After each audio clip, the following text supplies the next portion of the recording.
গল্পের সুর চ্যানেলে আজ আপনারা শুনবেন হর্ষ দত্তের লেখা একটি গল্প অমল ইনাদি। আর গল্প পড়ে শোনাবো আমি রোমানা নূপুর। খবরটা দিয়েছিল কুন্তলা। কয়েকদিন আগে নিউজ সিনেমার সামনে ওর সঙ্গে হঠাৎ দেখা। বয়মের গায়ে চামচ ঠুকতে ঠুকতে অমলিনা ধীর পায়ে হাঁটছিল। পেছন থেকে কুন্তলায় ডেকেছে, ও অমলিনা দে, অমলিনা দে। ও চেনা শোনা লোকজনের সঙ্গে আজকাল আর দেখা হয় না। পরিচিত মুখগুলো এক এক করে হারিয়ে যাচ্ছে। কুন্তলার ডাকে অমলিনা চমকে গেছিল। খুব চেনা গলার স্বরে শরীরটা এক মুহূর্তের জন্য কেঁপে উঠেছে। অমলিনা ঘাড় ফিরিয়ে দেখেছিল কুন্তলা। সারা মুখে খুশি ছড়িয়ে হাসছে। সিঁথি জুড়ে সিঁদুর, কপালে নিখুঁত গোলটিপ, একই রঙের শাড়ি ব্লাউজ। কুন্তলা দ্রুত এগিয়ে এসে গা ছুঁয়ে বলেছিল, আমি ঠিক চিনেছি। তুমি আমার সামনে দিয়ে চলে যাওয়ার পরেই মনে হলো, আরে অমলিনা দি না? তাই তোমাকে ডাকলাম। বলো, কেমন আছো? কতদিন পরে তোমার সঙ্গে দেখা হলো বলো তো? অমলিনা হেসেছিল, ম্লান হাসি। লজেন্সের পাত্রটা ঝোলা ব্যাগে ভরে রেখে সতৃপ্ত চোখে কুন্তলাকে দেখেছে অমলিনা। পলক পড়েনি। কুন্তলার উচ্ছ্বসিত মুখ লজ্জায় রাঙা হয়ে গেছে। মুখ নিচু করে কুন্তলা বলেছিল, কি দেখছো হা করে? তোর বিয়ে হয়ে গেছে? কবে বিয়ে করেছিস? অমলিনা সহজ স্বরে জানতে চেয়েছে। 1.5 বছর আগে। হঠাৎই হয়ে গেল। তোমাদের কাউকে বলার সুযোগ পাইনি। ধুর, বাদ দাও তো সব। আগে বলো, তুমি কেমন আছো? এই তো, দেখতেই পাচ্ছিস কেমন আছি। অমলিনা দীর্ঘশ্বাস চেপে রাখতে পারেনি। কার কাছে যেন শুনেছিলাম তুমি লজেন্স। কুন্তলার গলায় করুণ এসে জমা হয়েছিল। কি করব বল? ওখান থেকে কাজ ছাড়ার পর ছেলের টাকাতে সংসার চলে যাচ্ছিল। আমিও ঘরে বসে টুকটাক হাতের কাজ করে নিজের খরচটা তুলে আনছিলাম। বেশ চলে যাচ্ছিল। মাঝখানে দুম করে ছেলের কারখানায় লক আউট। আবার রাস্তায় নামতে হলো। 57 বছর বয়সে বুড়ো হাড়ে ফেরিওয়ালি হয়েছি। অমলিনাদির চাপা বেদনার শব্দ শুনতে পেয়ে কুন্তলা কথা ঘোরাতে চেষ্টা করেছে। বলেছে, সে কি, তোমার 57 বছর বয়স হয়ে গেল? মায়েরই বলছি, তোমাকে দেখে বোঝাই যায় না। তোমার বয়স যেন থেমে আছে, কেবল একটু রোগা হয়ে গেছো। সামান্য মাথা নেড়ে অমলিনা সম্মতি জানিয়েছে। একটু চুপ থেকে নিতান্ত কৌতূহলে কুন্তলাকে জিজ্ঞেস করেছিল, আজ কলেজে যাবি না? সিটিং নেই? না না, কলেজ খোলা আছে, সিটিংও ছিল। তবে আমাকে কদিন কামাই করতে হবে গো, বাধ্য হয়ে। তোমার জামাই বাসা বদল করলো তো, তাই নতুন ঘরদোর গোছানোর জন্য। তোর বিয়ে হয়ে গেছে দেখে খুব খুশি হলাম রে। তা কাকে বিয়ে করলি? ঠোঁট চেপে হেসে কুন্তলা বলেছিল, বেশ বললে, কাকে বিয়ে করলি? সত্যি, আমাদের বিয়ে করতে হয়। কেউ আমাদের বিয়ে দেয় না। বাবা মা আত্মীয় স্বজন কেউ না। তুমি মনে হয় আমার কর্তাকে চিনবে না। ওখানকারই ছাত্র ছিল। ছাত্র? সে কি রে? তাহলে তোর থেকে ছোট নিশ্চয়ই? অমলিনা অবাক হয়ে গেছিল। ছোট বড় জানি না। আমি যে বছর প্রথম ঢুকলাম সে বছরেও পড়তে এসেছিল। তোমাকেও তো সে বছরে ওরা ছাড়িয়ে দিল, তাই না? তা 7 বছর ঘোরাঘুরি করে শেষমেশ বিয়ের পিঁড়িতে বসল। কুন্তলা ঠোঁট উল্টে বলেছে, তোর বর এ কাজে আপত্তি করছে না? আপত্তি করবে কেন? আমি কি খারাপ কিছু করছি? সেও তো আর্টিস্ট। তাছাড়া আমাকে এই দেখেই তো বিয়ে করেছে। তবে আমার আর এসব করার ইচ্ছে নেই। এখন মন দিয়ে ঘরকন্যা করব। জানো অমলিনাদি, এ আমার অনেক দিনের স্বপ্ন। ওদিকে 30 বছরের উপরে ওরা এখন রাখে না। বয়স ভারিয়ে 34 পর্যন্ত টানলাম, আর নয়, সব ঝুলতে আরম্ভ করেছে। তাড়িয়ে দেওয়ার আগে ছেড়ে দিতে চাই। না ছাড়ালে ছাড়বি কেন? না, অনেক হয়েছে, কুন্তলা দৃঢ় স্বরে বলেছিল। দিনকাল কত বদলে গেছে। নিঃশব্দে নিজেকে কথাগুলো শুনিয়েছিল অমলিনা। তারপরে একটু ইতস্তত করে কুন্তলাকে বলেছে, তোকে একটা কথা বলবো, যদি রাগ না করিস। মানে, তুই তো ছেড়ে দিবি বলছিস, তা তোর জায়গায় আমার চেনাশোনা একজনকে ঢুকিয়ে দিতে পারবি? ওদের তো লোক লাগবেই। হ্যাঁ, তা তো লাগবেই। আমি ছেড়ে দিলেও লাগবে, না ছাড়লেও লাগবে, কুন্তলা চোখ মোটকে বলেছিল। ধরতে পারেনি অমলিনা কুন্তলা ঠিক কী বলতে চাইছে। জিজ্ঞাসু দৃষ্টিতে ওর দিকে তাকিয়েছিল।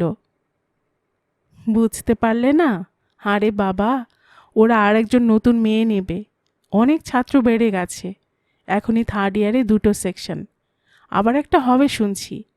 মাসে এখন প্রতি সেকশনের 14টা নুড স্টাডির ক্লাস। ওরা আর ম্যানেজ করতে পারছে না, তাই নতুন মডেলের খোঁজ করছিল। এই দিন কয়েক আগে বিভাসবাবু আমাকে বলছিলেন। নিজের অজান্তে অমলিনা কেঁপে উঠেছে। মডেল, নুড স্টাডি, এসব শব্দগুলো জীবনের সঙ্গে একসময় কিভাবে মিশেছিল। মান অপমান, সুখ দুঃখ, দিন রাত্রি, সব কিছুর সঙ্গে, সত্তা নিবিড়ে গভীরে। আর আজ অমলিনা সর্বশক্তি দিয়ে আবেগ ও অশ্রুর গলা টিপে ধরে বলেছিল, তাহলে হয়ে যাবে বলছিস? এখন তো তোদের রোজ অনেক বেড়ে গেছে, তাই না? হ্যাঁ, তা বেড়েছে, তবে কাজের তুলনায় কি আর এমন? সেই তো নো ওয়ার্ক নো পে। তার উপরে অনেক মেয়ে এখন এই লাইনে আসতে চাইছে। যাই হোক, আমি প্রিন্সিপাল স্যারকে তোমার ব্যাপারটা বলবো। তুমি ওদের পুরনো লোক, তোমার দেওয়া মেয়েকে ওরা হয়তো নিয়ে নেবে, তবে দেরি করবে না কিন্তু। কুন্তলা, আমি নিজেই বরং দেখা করে বলবো, তোকে বলতে হবে না। তোর কি মত? ঘড়ি দেখে একটু আনমনে কুন্তলা বলেছিল, সেটাই ভালো হবে। তুমি বরং নিজেই চলে যেও। প্রিন্সিপাল স্যার নতুন এসেছেন, খুব ভালো লোক। তাই এ লাইনে আসতে চাচ্ছে মেয়েটা কে? সে তুই চিনবি না, আমার এক আত্মীয়ের মেয়ে। স্টাডি ক্লাসের ছেলেমেয়েরা তো ফিগার ফিগার করে পাগল হয়ে যায়। এই মেয়েটাকে দেখলে চোখ সরাতে পারবে না, অমলিনা দৃঢ় প্রত্যয়ে বলেছিল। কুন্তলা আর ঔৎসুক্য দেখায়নি, জোর করে জানতে চায়নি মেয়েটার পরিচয়। চাইলেও অমলিনা বলতে পারত না, মেয়েটা আমার নাতনি বুলি। এরপর কয়েকটি মামুলি কথা বলে কুন্তলা চলে গেছে। ওর খুব তাড়া ছিল। ছবির মতো ডিটেলে সব মনে পড়ে যাচ্ছে। এই 10-12 দিন আগেকার ঘটনা। অমলিনা আর চোখে বুলির দিকে তাকালো। বাসের জানলা দিয়ে মেয়েটা কলকাতা দেখছে। একে কি ভবিতব্য বলে? আজ থেকে 16 বছর আগে বুলি যেদিন জন্মেছিল, সেদিনই কি নিষ্ঠুর ঈশ্বর ঠিক করে রেখেছিলেন বুলিকেও এই পথে নামতে হবে? এর উত্তর অমলিনার জানা নেই। হয়তো এটা রক্তের দোষ, কিংবা পোড়া কপালের উত্তরাধিকার। তবে অমলিনা নিজের মনের মধ্যে বুলিকে নিয়ে এমন একটা সম্ভাবনা যে উঁকি দিয়ে যায়নি তা নয়, দিয়েছিল। অমলিনা অস্বীকার করবে না। বিশেষত চোখের সামনে মেয়েটা যেদিন দুম করে বড় হয়ে গেল। বুলিকে এমন কিছু দেখতে নয়, মুখের আদল বাবার মতো, শুধু একটু আলগা সৌন্দর্য আছে, এই যা। রঙও ময়লা। বুলির একমাত্র সম্পদ প্রায় 5.5 ফুট লম্বা ওর সুতীব্র দেহটা। এত কম বয়সে এমন দেহের গড়ন হাজারে একটা মেয়ের হয় কিনা সন্দেহ। যদিও অমলিনা ভেবে পায় না, দৈন্য আর যন্ত্রণায় ভরা এসব সংসারে বুলিরা কেন জন্মায়? এখানে তো দেহের কোনো আলাদা মর্যাদা নেই, সৌন্দর্যের দাম এখানে কেউ দেয় না। এসব সংসারে দেহের নাম গতর। এখানে গতর খাটাতে হয়, যেভাবেই হোক। শরীরকে বলি দিতে হয় অভাবের ভুঁয়ে জ্বলে ওঠা আগুনের সামনে। সুন্দরের ব্যবহার এখানে অন্য রকম। কিরে, ভয় করছে নাকি? মুখ শুকিয়ে বসে আসিস যে বড়। অমলিনা মৃদুস্বরে বলল। বুলি ঠাকুমার দিকে এক ঝলক দেখে মুখ ঘুরিয়ে নিল। চলন্ত রাস্তায় চোখ সরিয়ে বলল, ধ্যাত, ভয় করবে কেন? তুমি তো আছো। বুলির কথা বলতে ইচ্ছে করছে না। অমলিনার মনে হলো ও হয়তো চুপ করে কাজের পর্বগুলো ভাবছে।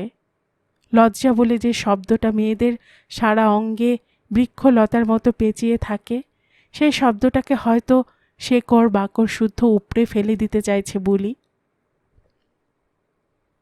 মেয়েটা যে এত তাড়াতাড়ি রাজি হয়ে যাবে অমলিনা ভাবতে পারেনি। তবে মডেলিংয়ের কাজ সম্পর্কে বুলির ছোটবেলা থেকে একটা ধারণা আছে। অনেক কিছু জেনেছে ওর বাবা সিদ্ধেশ্বরের কল্যাণে। অমলিনা সেসব করুণ কঠোর দিনগুলো সম্পর্কে সিদ্ধেশ্বর কোনো কিছু জানতে বাকি রাখেনি।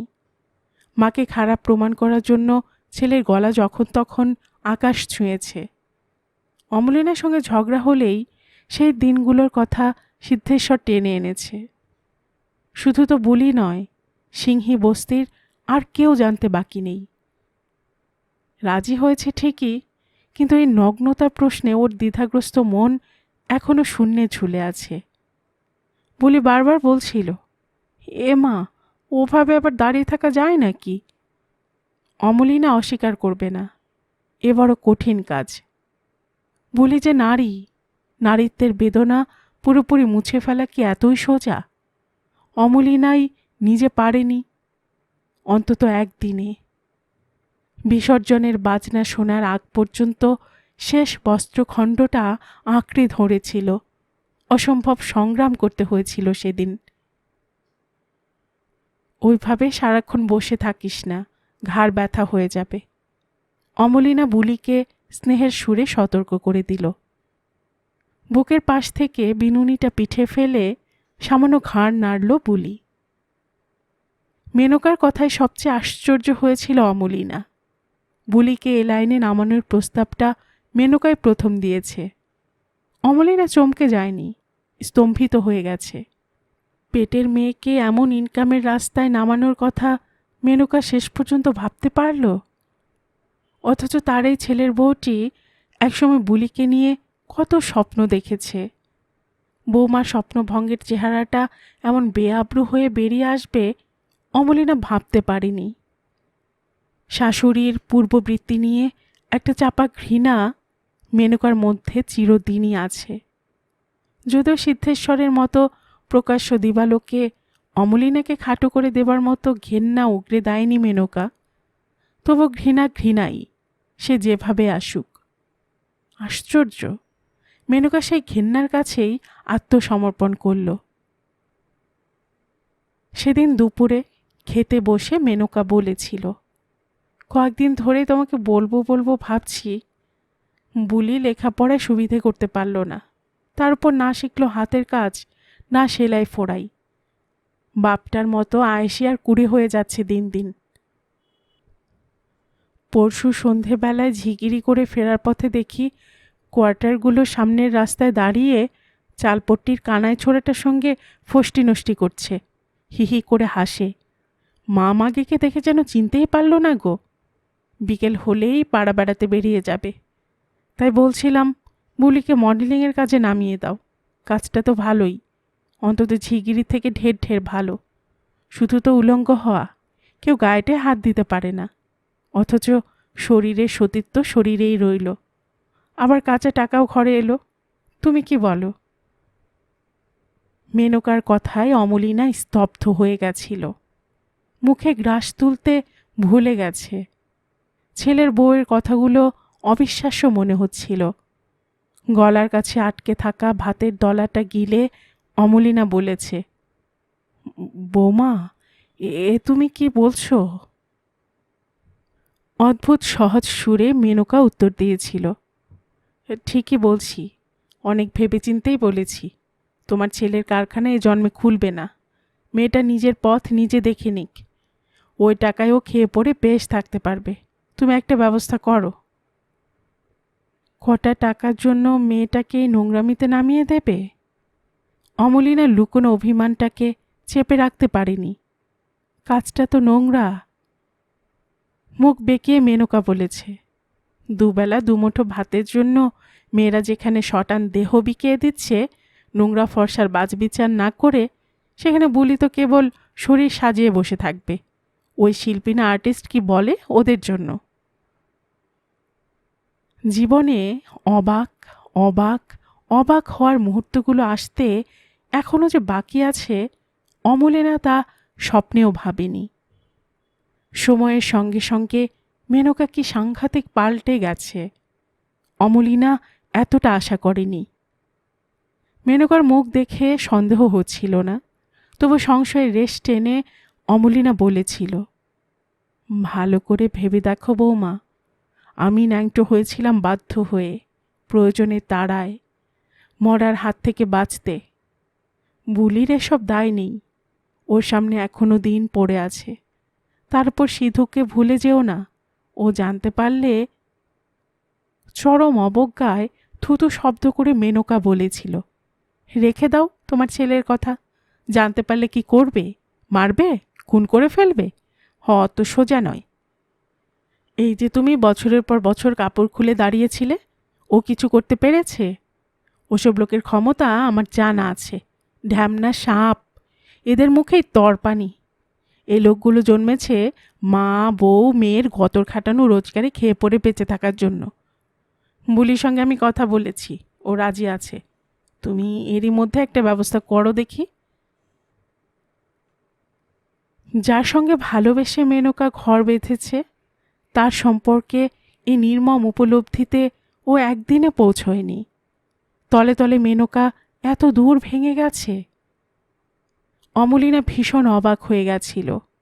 চরম সিদ্ধান্ত নেওয়ার আগে মানুষ এইভাবেই হয়তো ভেঙে চুরমার হয়ে যায়। জীবনে যে জায়গাটায় অমলিনা যৌবনের উত্তর লগ্নে পৌঁছে গেছিল, সেখানে সে দাঁড়াতে মেনকার কতদিন সময় লাগল। কুন্তলার সঙ্গে সেদিন দেখা হওয়ার পর আচমকা সুযোগটা এসে গেল। এবার সব কিছু নির্ভর করছে বুলির ওপর। আজ ওর অভিষেকের দিন। প্রিন্সিপাল স্যার আর স্টুডেন্টদের পছন্দ হয়ে গেলেই অমলিনার কাজ শেষ। অমলিনা মুখ বাড়িয়ে দেখল প্রায় এসে গেছে। আর একটুখানি এগুলেই আর্ট কলেজের দরজা। 27 বছর আগে এই দরজার সামনে অমলিনা ট্যাক্সি থেকে নেমেছিল, সঙ্গে মহানন্দ পাল। উপকৃত কিছু মানুষজনের ভাষায় মহান্দা। এই বিশাল কারুকার্যমণ্ডিত লোহার দরজার সামনে দাঁড়িয়ে মহান্দা বলেছিলেন, এখান দিয়ে মাথা উঁচু করে ঢুকবে।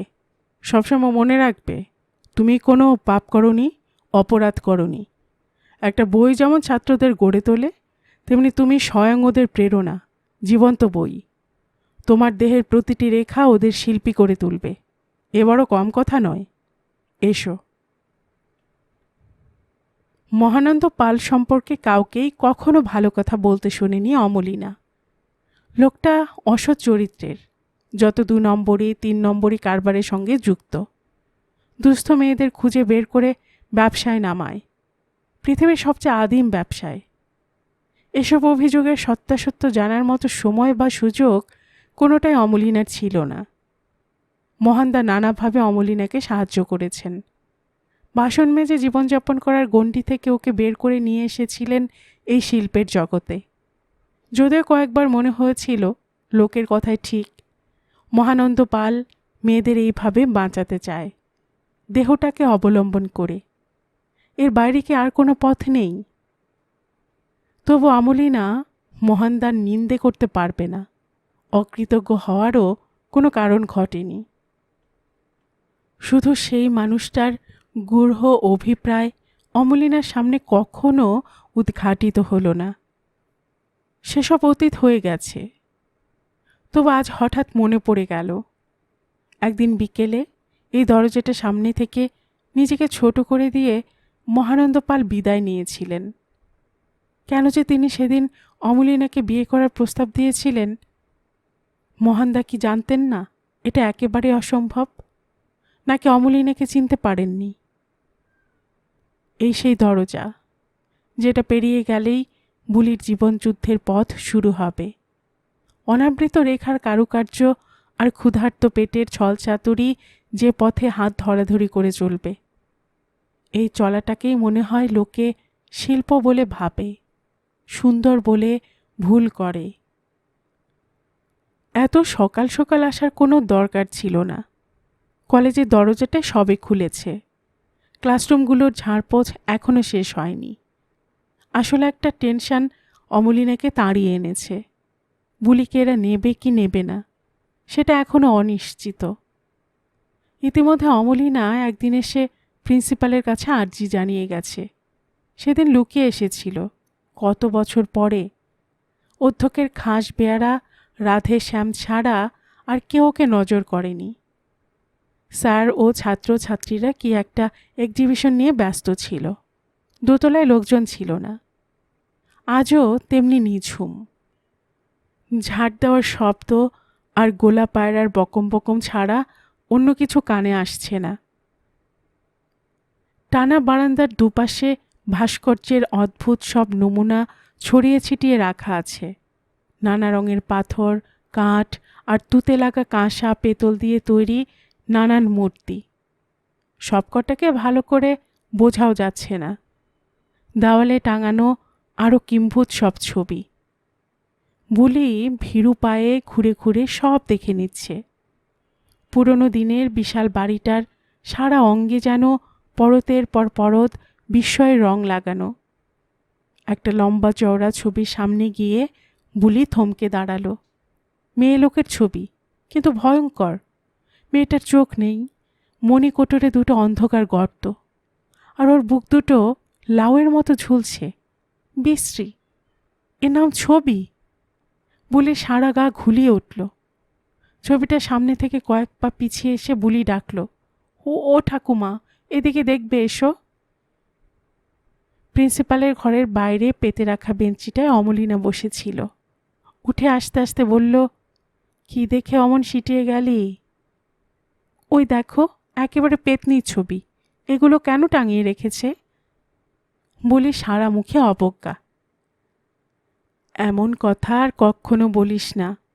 এই ছবিটা যে এঁকেছে তাকে আমি চিনি, খুব বড় আর্টিস্ট। আমাকে এখনও মনে রেখেছে। রাস্তায় দেখা হলে কথা বলে, 5-10 টাকা দিয়ে সাহায্য করে। এরকম ছবি এঁকেই তো নাম করেছে।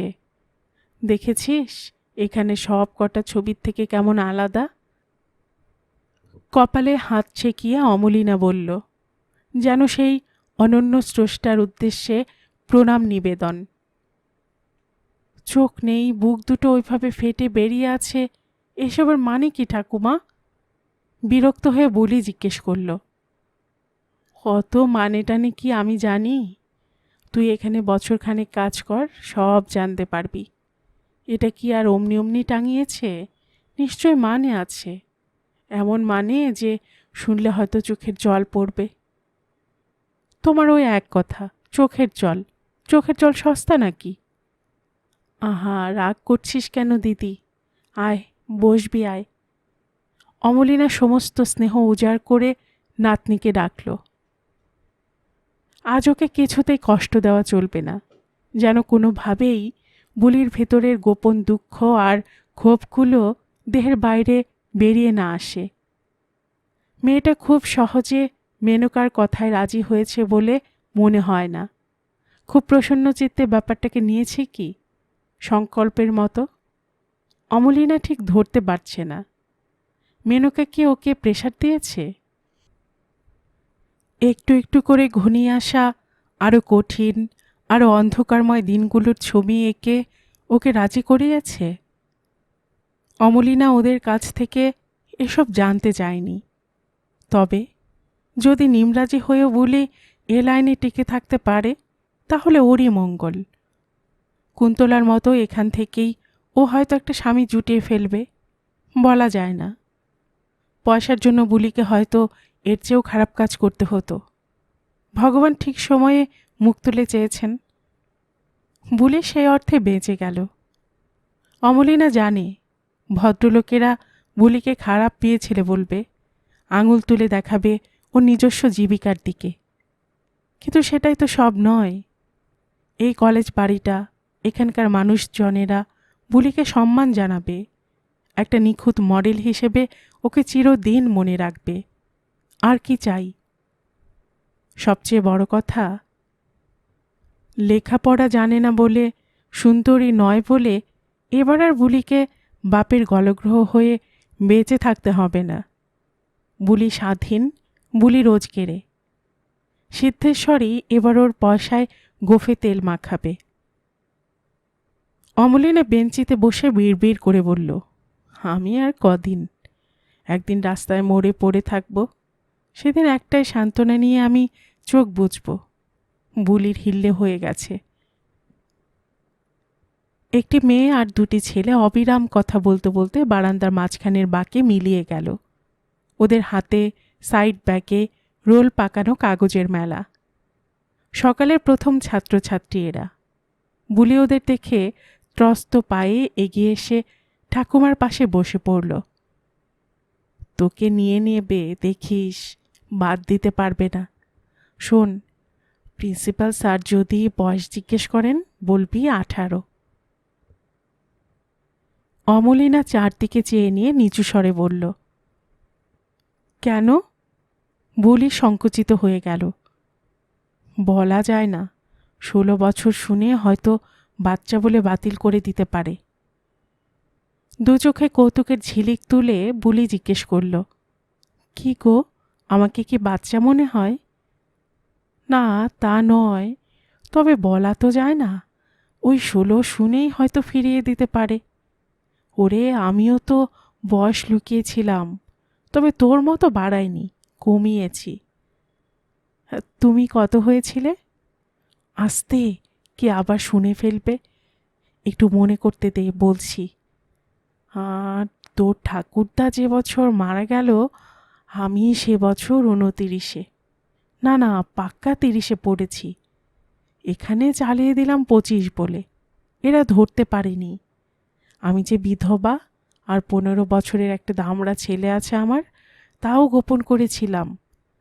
ভগবানের দয়ায় চেহারাটা ছিল, শোকে তাপে ধসে যায়নি। মহানদা তো এই চেহারাটাই কাজে লাগানোর পথ দেখালেন। তারপর আর কি, এরা 35-এ ছাড়িয়ে দিল। কিন্তু আমার বয়স তো তখন 40। বয়স হয়ে গেলেও এই দেহটা আমার সঙ্গে বেইমানি করেনি। সেই বছরই তোর বাবা বিয়ে করল। সিধুর বিয়ে হলো মাঘে, আর আমি কাজ ছাড়লাম মার্চ অথবা এপ্রিলে। সিধু ভেবেছিল মেনকাকে ঘরে এনে আমাকে ট্রিট করবে, তার পারল না। তুই জন্মালি ঠিক পরের বছর। ব্যাস, সিধুর ন্যাজে গবরে অবস্থা। ভাগ্যিস রঙের কারখানায় সিধু ঢুকতে পেরেছিল, না হলে আমাকে আবার অন্য ধান্দায় তখনই নামতে হতো। এত খুঁটিয়ে বুলি কোনো দিন ওর জন্মের কাহিনী শোনেনি। ঠাকুমার দু চোখে কি জল ভরে এসেছে? দুটি নিটোল মুক্ত এক্ষুনি ঝরে পড়বে। বলে কথা ঘোরানোর জন্য একটু দুষ্টুমি করল। ও ঠাকুমা, আমাকে ওই ছাত্র মাস্টারদের সামনে জামা কাপড় খুলতে হবে নাকি? ধুর পাগলি, এরা সব ভদ্র ঘরের ছেলে মেয়ে, এরকম কখনো করাতে পারে?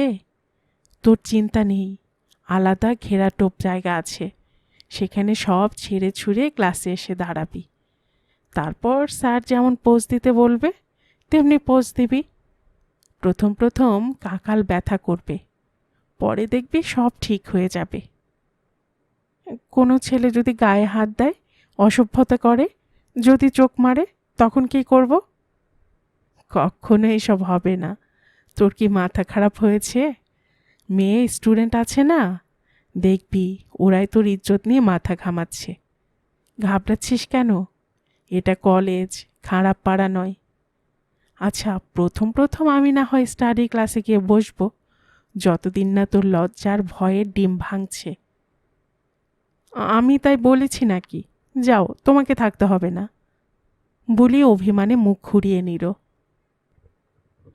ষোড়শী নাতনির পিঠে লজেন্স ব্যাচা হাতটা আলতো করে রেখে অমলিনা বলল, শোন শোন, তুই যা ভাবছিস সেসব কিছুই নয়, একেবারে সহজ ব্যাপার।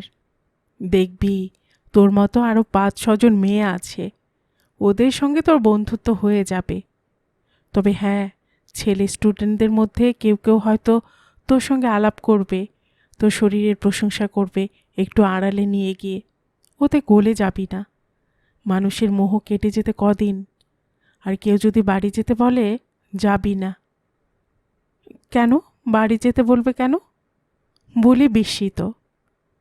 কেন আবার? বাড়িতে একলা নুড়ি স্টাডি করবো বলে নিয়ে যেতে চাইবে। তারপরে পুরুষ মানুষের মনকে বিশ্বাস নেই। ওসব বাদ দিলেও কলেজে যদি ঘটনাটা জানাজানি হয়ে যায়, তাহলে সঙ্গে সঙ্গে তাড়িয়ে দেবে, এই বলে রাখলাম। ফিক করে হেসে বুলি বলল, ঠাকুমা, তোমাকে কেউ বাড়ি নিয়ে যেতে চায়নি? বুলির প্রশ্নে অমলিনা ক্ষুব্ধ হল না, শুধু উদাস চোখে নীল আকাশের দিকে তাকালো। একটু নীরব থেকে ম্লান হেসে বলল, সেসব শুনে কি করবি দিদি? কত রকমের কত রঙের হাতছানি। ইচ্ছে করলে গা ভাসিয়ে দিতে পারতাম, কিন্তু করিনি। যতটা সম্ভব পরিষ্কার থাকতে চেষ্টা করেছি। সিধুর কথা ভেবে মহান দাকেও ফিরিয়ে দিতে দ্বিধা করিনি। অথচ আমার এই সুচিতার কেউ দাম দিল না। গোপনে চোখের জলের মুক্ত দিয়ে কত মালা যে গেঁথেছি, কেউ তার হদিশ নিল না। আজ সব ফিকে হয়ে গেছে। আরও বড় হ, তোকে সব বলবো। ওরে, তুই আমার মুখ রাখবি তো? অমলিনার বেদনা বুলিকে স্পর্শ করার আগেই ও সচকিত হয়ে উঠল। ঠাকুমার উড়ুতে মৃদু খোঁচা দিয়ে বলল, ওই দেখো কে আসছে। পাশ ফিরে অমলিনা দেখল রবি রঞ্জনদা, তেতলার আপিস ঘরের ক্যাশিয়ার বাবু। মানুষটা আরও যেন বুড়ো হয়ে গেছেন। পরনে সংবৎসরের সেই কালো কোটটি, যদিও রং জ্বলে গিয়েছে এখানে ওখানে। রবিরঞ্জন মাথা নিচু করে হেঁটে আসছেন। অমলিনা উঠে দাঁড়ালো, আন্তরিক সুরে শুধালো, কেমন আছেন রবিদা? রবিরঞ্জন থমকে দাঁড়িয়ে গম্ভীর মুখে মহিলাটিকে চেনার চেষ্টা করলেন, মিনিট খানেক সময় নিয়ে। তারপর চাপা উচ্ছ্বাসে বললেন, মলিনা না? মডেলিংয়ের কাজে ঢোকার দিনেই রবিরঞ্জন একটু খোঁচা দিয়ে বলেছিলেন, এই যে বাপু, তোমাকে অত লাগিয়ে রাখতে পারবো না, শুধু মলিনা, বুঝেছ? আমি তো মেয়েদের নাম মলিনাই শুনে এসেছি, অমলিনা আবার নাম হয় নাকি? আর তুমি যে প্রফেশনে নেমেছ, সেখানে ওই নাম শুনলে লোকে যে হাসবে। সেই থেকে রবিরঞ্জন মলিনা বলেই ডেকে এসেছেন। হারানো দিনের গন্ধে উদ্বেল হয়ে অমলিনা বলল, হ্যাঁ রবিদা, আমি মলিনা। কেমন আছেন? ভালো। তুমি কেমন? এতদিন পরে আবার কি মনে করে আসা হয়েছে? বুলির দিকে এক ঝলক দেখে রবিরঞ্জন শেষ প্রশ্নটা করলেন। এসব মানুষের কাছে ভনিতা করে মিথ্যে কথা বলে কোনো লাভ নেই। একই ছাদের তলায় রবিদার সঙ্গে বুলিকে কাজ করতে হবে, যেমন একসময় অমলিনাকে করতে হয়েছে। রবিরঞ্জন জিজ্ঞেস করছেন নিতান্ত সৌজন্যবশত, উনি কৌতূহলী নন। অমলিনা মুখ নামিয়ে বলল, আপনাদের কাছে আবার ভিক্ষে করতে এসেছি। ভিক্ষে? রবিরঞ্জন ঠিক বুঝতে পারলেন না। সেদিন কুন্তলার কাছে শুনলাম কলেজে একজন নতুন মডেল দরকার। স্টাডি ক্লাসের সংখ্যা বেড়ে গেছে, তাই ওকে নিয়ে এসেছি, যদি নেন। এটি কে? বুলবুল, আমার নাতনি। এই বলি, রবিদাকে প্রণাম কর। জানেন রবিদা, আবার দয়ে পড়ে গেছি। ওর বাবা 8-9 মাস বাড়িতে বসে আছে, কারখানা বন্ধ, আর সংসার চলছে না। আপনারা না দেখলে অভাবের জ্বালায় মারা পড়ব। বিষাদের নীল রক্তে রবি রঞ্জনের সারাটা মুখ ভরে গেল। বুলিকে করুণ চোখে দেখে উনি বললেন, তুমি কি আগে একদিন এসেছিলে? রাধে শ্যাম না কে যেন বলছিল। হ্যাঁ, এসেছিলাম। প্রিন্সিপাল স্যারকে নিজের পরিচয় দিয়ে সব বলেছি। উনি আজ দেখা করতে বলেছিলেন। স্টুডেন্টদের আপত্তি না থাকলে বুলিকে নিয়ে নেবেন হয়তো। নাতনিকে তাই আজ দেখাতে এনেছ? অমলিনা উত্তর দিতে পারল না। রবিদার প্রশ্নের মধ্যে কোথায় যেন একটু ব্যঙ্গের ছোঁয়া আছে, আবার একই সঙ্গে বেদনার স্পর্শ। বুলির মাথায় হাত রেখে রবিরঞ্জন বললেন, হয়ে যাবে, হয়ে যাবে, ফিরিয়ে দেবেন না। মলিনা, তুমি চলে যাওয়ার আগে একবার আপিসে দেখা করে যেও। রবিরঞ্জন কি একটা গভীর ভাবনায় আচ্ছন্ন হয়ে চলে গেলেন। লোকটা বেশ ভালো, তাই না? বুলি বলল, হ্যাঁ, খুব ভালো। ওর হাত থেকেই তোকে টাকা নিতে হবে। উদাস স্বরে উত্তর দিয়ে অমলিনা ডুবে গেল নিজের মধ্যে। প্রিন্সিপাল 10 মিনিটও সময় নিলেন না। বিভাস বাবু নামের একজন কম বয়সী শিক্ষককে ডেকে বললেন, এই ভদ্রমহিলা আগে এখানকার মডেল ছিলেন, and this girl is her relative. Okay model হিসেবে রাখা যেতে পারে। আপনি আজই ওর ফিগার স্টুডেন্টদের সামনে শো করিয়ে দিন। বিভাস বাবু ওদের নিয়ে এলেন অদ্ভুত নিষ্পৃহ ভঙ্গিতে। নূর স্টাডি রুমের বাইরে দাঁড় করিয়ে বুলিকে বললেন, এখন যার সিটিং দেওয়ার কথা সে যদি তৈরি হয়ে না থাকে তাহলে আপনাকে ডাকবো, একটু দাঁড়ান। বুলির হয়ে অমলিনা মাথা নাড়ল। ঘর বদল হয়েছে। অমলিনার মনে পড়ল, ওর সময়ে সিঁড়ি দিয়ে দোতলায় উঠেই ডান দিকের ঘরে স্টাডি ক্লাস বসত। ওই ঘরটায় একটা ঠান্ডা ঠান্ডা ভাব লেগে থাকত সারা বছর। কষ্ট হতো শীতকালে। হাই পাওয়ারের সার্চ লাইটের নিচে দাঁড়িয়েও কাঁপুনি লেগে যেত। বুলি ঠাকুমার হাত খামচে ধরে কিছু বলতে চাইল, পারল না। অমলিনা কাঁপা গলায় বলল, আমি তো আছি, ভয় কি? মিনিট 15 পরেই বিভাসবাবু বেরিয়ে এলেন। এই সময়টুকু মনে হচ্ছিল আদি অন্তহীন অনন্তকালের যাত্রার মতো, এর যেন শেষ নেই। বিভাসবাবু বুলিকে বললেন, চলুন। স্যার, আমি ওর সঙ্গে যাব? প্রথম দিন তো, কাল থেকে ঠিক হয়ে যাবে। অমলিনা সঙ্গে সঙ্গে কাতর কণ্ঠে বলল। ভোরো কুচকে বিভাসবাবু বুলিকে আপাদমস্তক দেখলেন। একটু রুক্ষস্বরে বললেন, মেন্টালি প্রিপেয়ার্ড হয়ে আসেননি? এইভাবে বাইরের লোককে ক্লাসে অ্যালাউ করার নিয়ম নেই। ঠিক আছে, আজকের মতো যেতে দিচ্ছি। হ্যাঁ, আপনার নামটা যেন কি? বুলবুল দাস। অসম্ভব সরু গলায় বুলি উত্তর দিল। এই প্যাসেজটা দিয়ে চলে যান। দরজা ফাঁক করে রাস্তাটা দেখিয়ে দিয়ে বিভাসবাবু ভেতরে চলে গেলেন। এক মুহূর্তে বুলির জীবনে অমলিনা বাইরের লোক হয়ে গেল।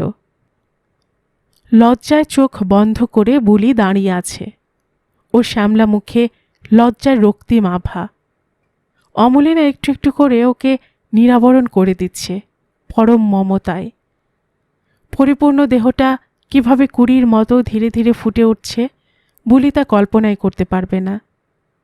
অমলিনা বুলির নগ্ন সৌন্দর্যের সামনে দাঁড়িয়ে বিহ্বল হয়ে গেল।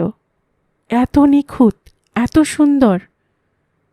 মৃদুস্বরে অমলিনা নাতনিকে বলল, তোকে স্বর্গের দেবতারা সৃষ্টি করেছেন, সিধু তোর বাপ নয়।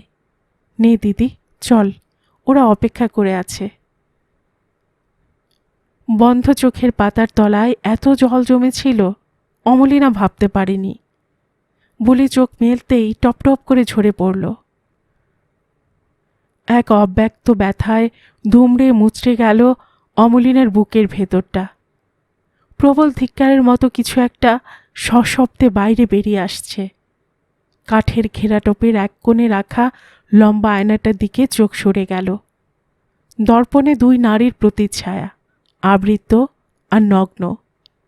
একজন মৃত্যুর দিকে এগিয়ে যাচ্ছে, অন্যজন জীবনের দিকে। দুজনের কারোরই চোখের মনি নেই, শূন্য গহ্বর। সেখানে দাও দাও করে আগুন জ্বলছে, স্বপ্ন ও আকাঙ্ক্ষার আগুন। অমলিনা ভয়ে কেঁপে উঠল। ছোট জায়গাটায় দম বন্ধ হয়ে আসছে। আয়নায় নিজেকে দেখতে গিয়েও বুলি পারল না। ঘুরে দাঁড়িয়ে অমলিনাকে বলল, চলো। অমলিনাকে আড়াল করে বুলি প্ল্যাটফর্মের উপর এসে দাঁড়াতেই সারা ক্লাস জুড়ে একটা চাপা গুঞ্জন। বিভাসবাবু অতি সংক্ষেপে বুলির পরিচয় দিলেন। অমলিনা নিচে নেমে দেখল লজ্জায় সংকোচে বুলি নুয়ে পড়েছে, যেন মাটির সঙ্গে মিশে যেতে চাইছে ওর সত্তা অস্তিত্ব। পাশ ফিরিয়ে শিল্পিত ভঙ্গিমায় বিভাসবাবু বুলিকে দাঁড় করিয়ে দিলেন। ছাত্রছাত্রীদের মুখ চোখে অমলিনা তৃপ্তির আভা দেখতে পেল। তার মানে বুলিকে এরা পছন্দ করেছে। ঠিক বুলিকে নয়, ওর দুর্লভ দেহটাকে। পরম নিশ্চিন্তে অমলিনার চোখ বুজে এলো। নিবিড় সুখের সামান্য কয়েকটি মুহূর্ত। চোখ খুলতেই চমকে গেল অমলিনা। প্ল্যাটফর্মের ওপর কে দাঁড়িয়ে আছে বুলির জায়গায়? শব্দহীন তীব্র হাহাকারে অমলিনার ভেতর থেকে কে যেন বলল, ওকে চিনতে পারছ না? খুব ঝাপসা লাগছে, ভালো করে দেখো। আরে ওর নাম অমলিনা। মেনকা সব জানে, ইচ্ছে করে চেপে যাচ্ছে, বলবে না। যতবার ঘটনাটা ভাবছে, সিদ্ধেশ্বরের মাথায় রক্ত চলকে উঠছে। মায়ের সঙ্গে মেয়েটার এই সাত সকালে বেরিয়ে যাওয়ার পেছনে একটাই উদ্দেশ্য। সেটা কি? সিদ্ধেশ্বর ধারণা করতে পারছে ভালো মতোই। কেবল মেনকার কাছ থেকে জেনে মিলিয়ে নিত। কয়েকদিন আগে সিদ্ধেশ্বরের নাকে একটা শলা পরামর্শের গন্ধ এসে লেগেছিল। মা, মেনকা এবং বুলি, ওর সংসারের এই তিনটে মেয়ে ছেলেকে ও কোনোভাবেই চিনতে পারল না। এরা প্রত্যেকে রহস্যময়ী। বুলিকে সঙ্গে নিয়ে মায়ের ওই বেরিয়ে যাওয়াটাও একটা রহস্য। যে মেয়ে 9টা সাড়ে 9টার আগে ঘুম থেকে ওঠে না, সে মেয়ে জরুরি কাজে সকালে বেরিয়ে গেছে শুনেই সিদ্ধেশ্বর চমকে উঠেছিল। তার উপর বুলির সঙ্গে মা গেছে। মেনকা এই সংযোজনটা করে দিতেই সিদ্ধেশ্বর প্রায় নিশ্চিত হয়ে গেছে। এখানে আসার পর থেকেই গণেশ, লালু, কিষেন, হীরালাল প্রত্যেকের কাছে সিদ্ধেশ্বর ধরা পড়ে যাচ্ছে। কিছুতেই কাজে মন দিতে পারছে না। অথচ এখানে অফিস যাত্রী ধরার সাংঘাতিক কম্পিটিশন। একটু ঢিলে দিলেই অন্য দলের ড্রাইভারদের মওকা। সব প্যাসেঞ্জার ওরাই তুলে নেবে। কিষেন তো বলেই ফেলল, কি সাধুদা, আজ এমন ল্যালেলে হয়ে গেলে কেন মাইরি? আমাদের 6টা সওয়ারি জোগাড় করার আগেই তো ওরা 2টো খ্যাপ মেরে দিচ্ছে। যা মাইরি, এমন করলে শালা অটো বসিয়ে দিতে হবে। সিদ্ধেশ্বর অস্বীকার করবে না। আজ সকাল থেকে মনটা খিঁচড়ে আছে। শরীরে সব রক্ত উঠে এসেছে মাথায়। সিদ্ধেশ্বর কি আর ইচ্ছে করে কাজে ঠেলে দিচ্ছে? কিষেনরা অটো বসিয়ে দিলে একই সঙ্গে সিদ্ধেশ্বরকেও যে বসে যেতে হবে চিরদিনের মতো। কারখানাটা বন্ধ হওয়ার পর থেকে ওর সংসার কিভাবে কোন ম্যাজিকে চলছে তা মনে হয় ঈশ্বরও জানেন না। গণেশ আর হীরালালকে ধরে করে ও এই কাজটা জুটিয়েছে। জোড়া মন্দিরের কাছ থেকে শিয়ালদা, বেলেঘাটা, শাটল অটো সার্ভিসের দালালি। খুব বেশি হলে দিনে 10 থেকে 15 টাকা ইনকাম। কারখানা কবে খুলবে কেউ বলতে পারছে না। আদৌ খুললে কজন আবার চাকরি পাবে কে জানে। সিদ্ধেশ্বর নিশ্চিত ছাঁটাইয়ের লিস্টে ওর নাম থাকবে সবার প্রথমে। কেননা যারা জীবনে কখনো গোয়ার হতে পারেনি তাদের শেষ দুর্দশা এইভাবেই নেমে আসে। কারখানাটায় লক আউট হওয়ার পর থেকে বাড়ির চেহারাই বদলে গেছে।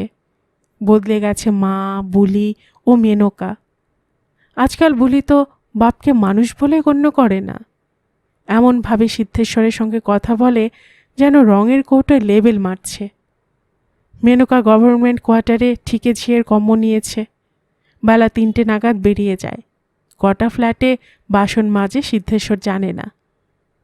মেনকা ঝিগিরির টাকা হাতে পাওয়ার পর থেকে স্বামীকে একদমই কেয়ার করেনি।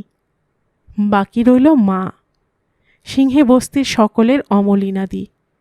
মা চিরকালই স্বাধীন। সেই কবে থেকে টাকা ইনকাম করছে। সিদ্ধেশ্বরের কামাইয়ের পয়সাকে মা সম্মান দিয়েছে, তবে তার ধার ধারেনি। ইদানিং দুপুরবেলা ঝোলা ব্যাগে লজেন্সের বয়ামটা ভরে নিয়ে মা ধর্মতলায় চলে যায়।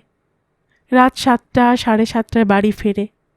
সব মিলিয়ে একটা অসহ্য পরিবেশ। তার ওপর বুলিকে সঙ্গে নিয়ে মায়ের কাজে বেরোনোর ঘটনাটা সিদ্ধেশ্বরকে পাগল পাগল করে দিচ্ছে। কিছুক্ষণ আগে রাস্তার ধারে পড়ে থাকা এই কংক্রিটের চাংটার ওপর বসতে গিয়ে পুরনো প্যান্টটা থায়ের কাছে ফেঁসে গেছে। স্ট্যান্ডে অটো বিশেষ নেই। যেগুলো শিয়ালদায় রওনা দিয়েছিল তারা এখনও ফেরেনি। হয়তো জ্যাম কিংবা অ্যাক্সিডেন্টে আটকে পড়েছে। মেনকা জেনে শুনে ন্যাকা সাজল। এখানে আসার আগে সিদ্ধেশ্বর আরেকবার জানতে চেয়েছিল। মেনকা কিছুতেই বলল না। ভাষা ভাষা উত্তর, জরুরি কাজে গেছে, এক্ষুনি এসে পড়বে, তোমারও তো জেনে কি হবে। মাগেই চালাকি করতে চাইছে, অথচ জানে না সিদ্ধেশ্বরকে ফাঁকি দেওয়া শক্ত। এই যে অমলিনাদি, রক্তের সম্পর্কে যে সিদ্ধেশ্বরের মা, সে কি শেষ পর্যন্ত লুকোতে পেরেছিল? পারেনি, ধরা পড়ে গেছে। সিদ্ধেশ্বরের স্পষ্ট মনে পড়ছে, মায়ের কল্পনাতেও আসেনি। ভেবেছিল এমনিভাবে বছরের পর বছর কাটিয়ে দেবে। মা ভালো মানুষ সেজে বেশ ছিল। মাকে সন্দেহ করার বয়স ও বুদ্ধি কোনোটাই তখন হয়নি। গান্ধী বস্তির সরকারদা প্রথম চোখ খুলে দিল। সে সময় সিদ্ধেশ্বরের বয়স কত? বড়জোর 18 কি 19। এক সন্ধেবেলায় বেলেঘাটার খালপুলের ওপর সরকারদা আর সিদ্ধেশ্বর দাঁড়িয়েছিল। চুপচাপ হাওয়া খেতে খেতে সরকারদা হঠাৎ জিজ্ঞেস করেছে, সিধু, তোর মা কি চাকরি করে? প্রশ্নটা যে নিষ্পাপ নির্বিরোধী নয়, এটুকু ধরতে পারার মতো বুদ্ধিও তখন হয়নি। সিদ্ধেশ্বর সহজ সুরে বলেছিল, হ্যাঁ, চাকরি করে। কোথায়? আপিসে নাকি কারখানা টারখানায়? সরকারদা প্রশ্নের জাল ছুড়ে দিয়েছিল সিদ্ধেশ্বরের ব্যক্তিগত জীবনের অতলে। তা তো জানি না, মা বলেনি, আমিও জানতে চাইনি। সে কি রে, যুবতী মা প্রতিদিন বাড়ি থেকে বেরিয়ে কোথায় যাচ্ছে, কি উপায়ে টাকা কামাচ্ছে, ছেলে হিসেবে তুই সেটা জানবি না? এতে তো দোষের কিছু নেই। খচ করে কানে এসে লেগেছিল যুবতী মা কথাগুলো। সিদ্ধেশ্বর মুখ নিচু করে মিউ মিউ করে বলেছে, এমনি জানতে চাইনি, মা কত কষ্ট করছে। এই দেখো, তুই দুঃখ পাচ্ছিস কেন?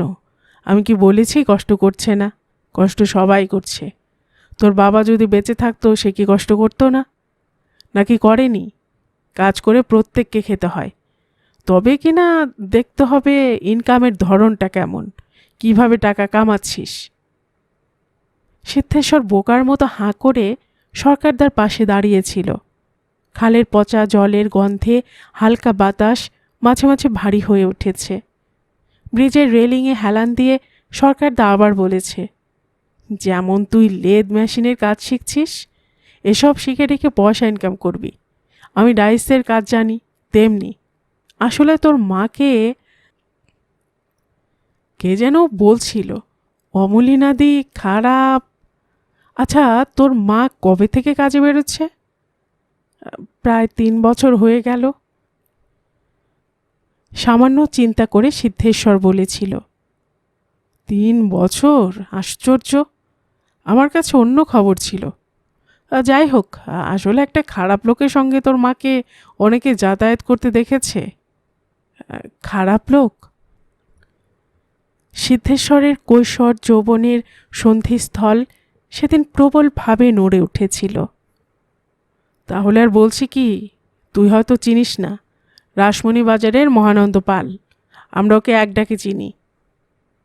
আমিও চিনি। অযথা খুশিতে সেদিন উদ্ভাসিত হয়ে উঠেছিল সিদ্ধেশ্বরের মুখ। তুই চিনলি কি করে? আমাদের বাসায় কয়েকবার এসেছে। মাকে বোন বলে ডাকে। আমাকে গত পুজোয় জামা প্যান্ট কিনে দিয়েছিল। বোন? বোন? মহানন্দ বন জঙ্গল পর্যন্ত এগিয়ে গেছে। বেশ বেশ, ওই রাড়ের দালালটা তোদের বাড়িতে আসা যাওয়া করে? তাহলে তো খবরটা ঠিকই আছে। তোর মাকে একবার জিজ্ঞেস করিস মহানন্দ পাল ওকে কোথায় নিয়ে যায়, কোন আপিসে। যন্ত্রণার সেই শুরু। সেদিন রাত থেকেই মায়ের সঙ্গে সিদ্ধেশ্বরের সম্পর্কে প্রথম চিড় ধরে গেছিল। মা কিছুতেই বলেনি কোন অফিস, কীরকম কাজ, কত মাইনে। মা হেসে এড়িয়ে গেছে। আরও একটু বেড়ে ওঠার জায়গা পেয়েছিল। একদিন খুব বেশি রকম পীড়াপিড়ি করাতে মা অসম্ভব কঠিন গলায় বলেছে, জানি না কেন তুই হঠাৎ এমন পাগলামো করতে শুরু করেছিস। এসব জেনে তোর কি লাভ? এখানকার ঘর ভাড়া, লাইট ভাড়া মেটানো আর আমাদের দুজনের পেট চালানোর মতো একটা কাজ নিশ্চয় করি, সেটা তো বুঝতে পারিস। এখন তোকে এসব জানতে হবে না, নিজের কাজ কর। যেদিন নিজের পায়ে দাঁড়াতে পারবি সেদিন সব তোকে বলবো, কিছু গোপন রাখবো না। এর পরের ইতিহাস মা ও ছেলের ভাঙনের ইতিহাস। নিরন্তর শত্রুতা আর সংগ্রামের এক একটি অধ্যায়। একদিকে মায়ের অবিচল প্রত্যয় দিন যাপনের দৈন্য গ্লানির উপরে ওঠার জন্য, সেই সঙ্গে সব কিছুকে উপেক্ষা করার শক্তি। অন্যদিকে নিন্দে, অপবাদ আর ব্যর্থতার আগুনে জ্বলতে থাকা সিদ্ধেশ্বরের বিদ্রোহ।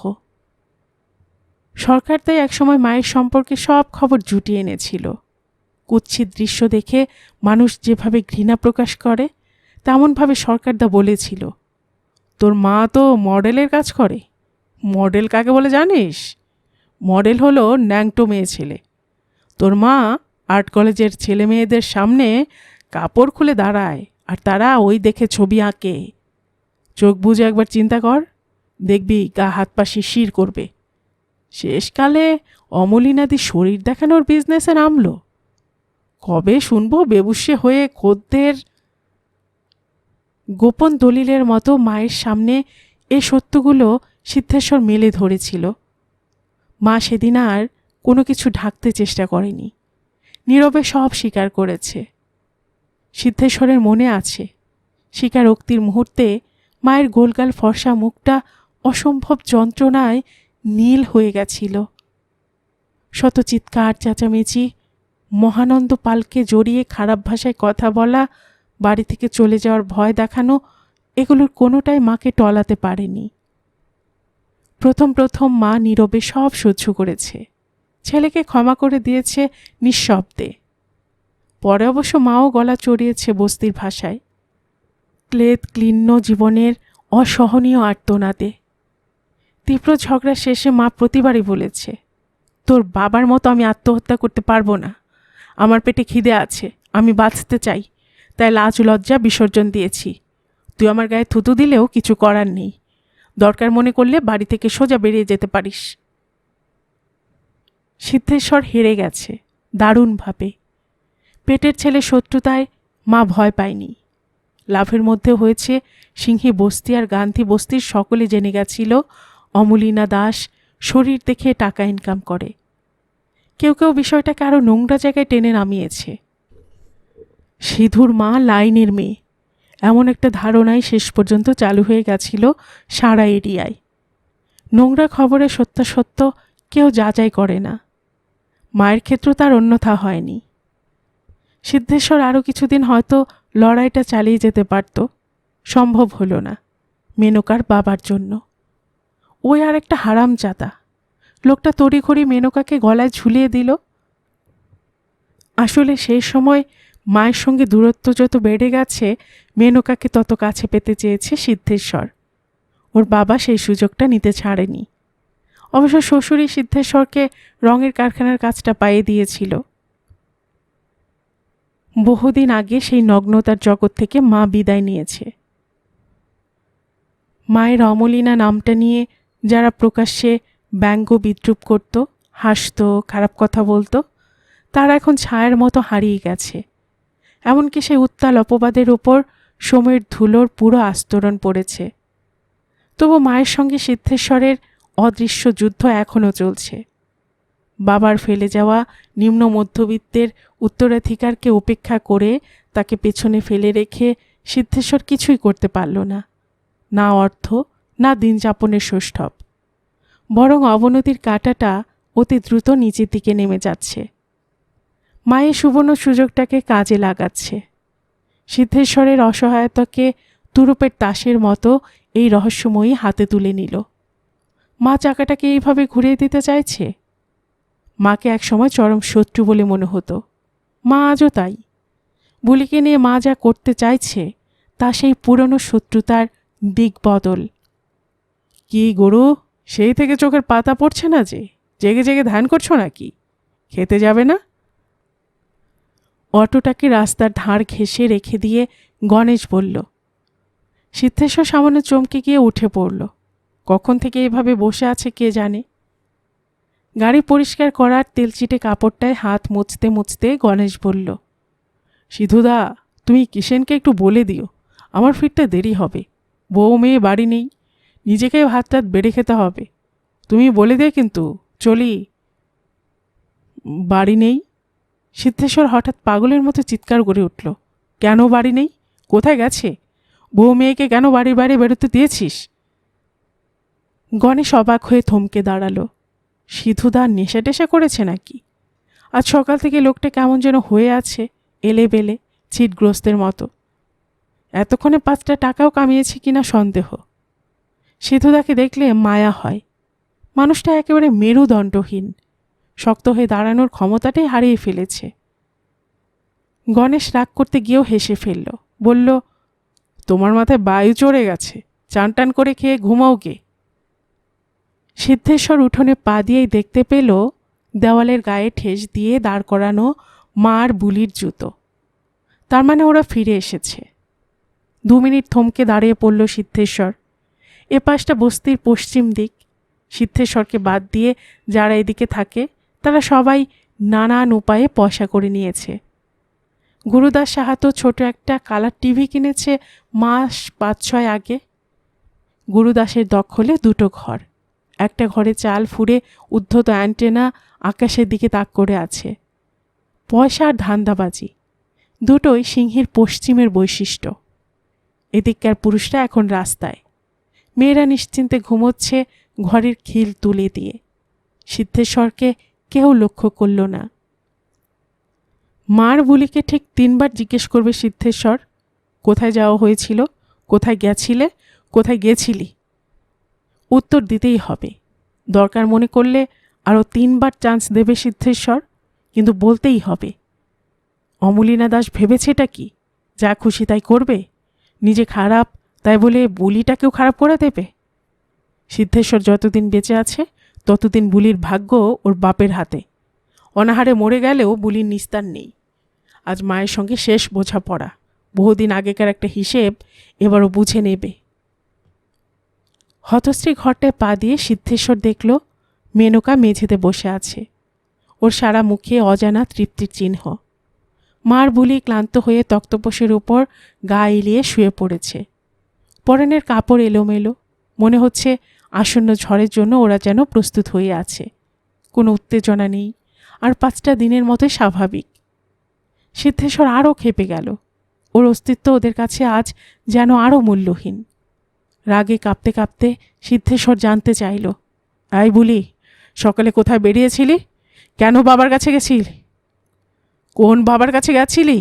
চুপ করে থাকিস না, উত্তর দে। বুলি চোখ সরু করে বাবাকে দেখল, কোনো জবাব দিল না। কি হলো, শুনতে পাচ্ছিস না? কোথায় গেছিলি? সিদ্ধেশ্বর তক্তপোষের দিকে আরও 1 পা এগিয়ে এসেছে। সেই সকাল থেকে ওই একটা বিষয়কে মাথার মণি করে রেখেছ তুমি। আচ্ছা লোক তো।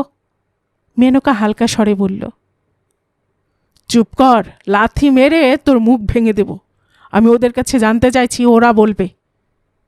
সিদ্ধেশ্বরের উন্মত্ত চিৎকারে ধর্মর করে উঠে বসে বুলি বলল, কি ছোট লোকমি হচ্ছে বাবা? ছোট লোকমি? আমি ছোট লোক? আর তোরা খুব ভদ্রলোক, তাই না?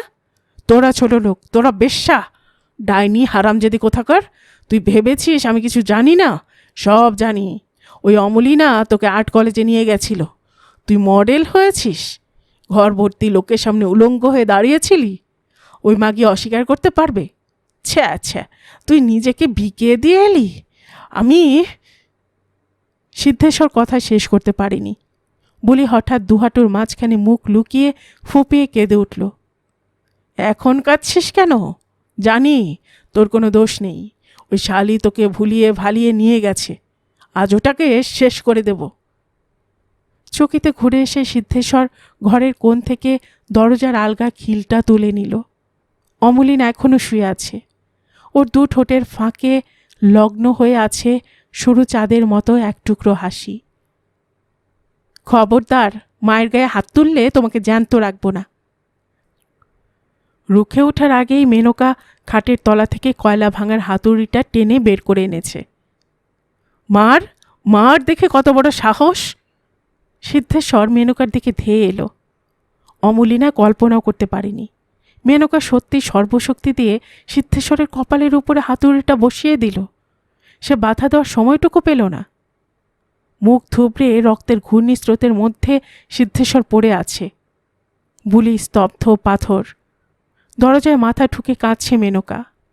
ঘরের বাইরে কিছু উৎসুক ও ভয়ার্ত মহিলার মুখ। মৃত্যুর আর্তনাদে এদের ঘুম ছুটে গেছে। হাহাকার আর বিহবলতা কাটিয়ে অমলিনা মৃত্তিকা লগ্ন সিদ্ধেশ্বরের পাশে এসে বসেছে। ছেলে রক্তাক্ত মাথাটা কোলে তুলে নেবার চেষ্টা করল অমলিনা। আস্তে আস্তে চেতনা হারিয়ে যাচ্ছে। তবু প্রাণপণে বাধা দিয়ে সিদ্ধেশ্বর কোকিয়ে উঠল। কে কে তুই? ছেড়ে দে। দরজার বাইরে থেকে কেউ বলল, অমলিনাদি। যেন সিদ্ধেশ্বরের প্রতিবাদের জবাব। আমি মা। গল্পের সুর চ্যানেলে এতক্ষণ আপনারা শুনছিলেন হর্ষ দত্তের লেখা একটি গল্প অমলিনাদি। আর এতক্ষণ গল্প পড়ে শোনাচ্ছিলাম আমি রোমানা নূপুর।